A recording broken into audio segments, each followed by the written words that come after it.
এই তো একটু ধাক্কাধাক্কি হয়েছে, বিশেষ তেমন কিছু হয়নি। অবশ্য যেখানে মেয়ররা বসার কথা সেখানে আইসা রিফিউজি বসে রয়েছে। আমি বললাম যে প্রার্থী বসুক, তোমরা চেয়ার ছাড়ো, না তার চেয়ার ছাড়বে না, এই নিয়ে একটু ধাক্কাধাক্কি হয়েছে আর কি। তো রিফিউজির মতো ব্যবহার করবে, এটাই স্বাভাবিক। হ্যাঁ, যাই হোক, হ্যাঁ তেমন কিছু হয় নাই। তো আমরা চেষ্টা করব আচরণবিধি মেনে চলার জন্য। চান্সেলর বসা, কারণ মেয়রদের বসার আলাদা 2টা সিট আছে, 2 জন প্রার্থী। সেখানে যদি অন্য লোক বসে থাকে, আমি বলতেই পারি চেয়ারটা ছেড়ে দাও, নাকি?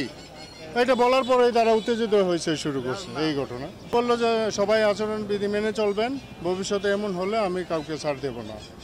আমরা আশা রাখি যে কাঞ্চন পৌরসভা নির্বাচনটি একটি গ্রহণযোগ্য এবং একেবারেই নিরপেক্ষ নির্বাচন হবে। এই ক্ষেত্রে আমাদের আইন শৃঙ্খলা বাহিনীর পক্ষ থেকে, বিশেষ করে আমি ওসি হিসেবে এটাই বলতে চাই, কোনো প্রকার কোনো অন্যায় অপরাধ অথবা কোনো ধরনের হুমকি ধুমকি এটা বরদাস্ত করা হবে না। যে কোনো মূল্যে আমরা এলাকার পরিস্থিতি, আইন শৃঙ্খলা পরিস্থিতি সমুন্নত রাখার জন্য আমরা বদ্ধপরিকর। আপনি সঠিক বলছেন, আমরা একটা উৎসবমুখর পরিবেশে আজকে আমাদের প্রতীক বরাদ্দ অনুষ্ঠানটা সম্পূর্ণ করলাম, কিন্তু প্রথমে একটা অনাকাঙ্ক্ষিত ঘটনা ঘটে গেল আমাদের সম্মুখে। আমাদের এখানে ওসি সাহেব ছিলেন, পরবর্তীতে ইউনো সাহেব এসছেন, আমাদের এসিলেন্ট ছিলেন।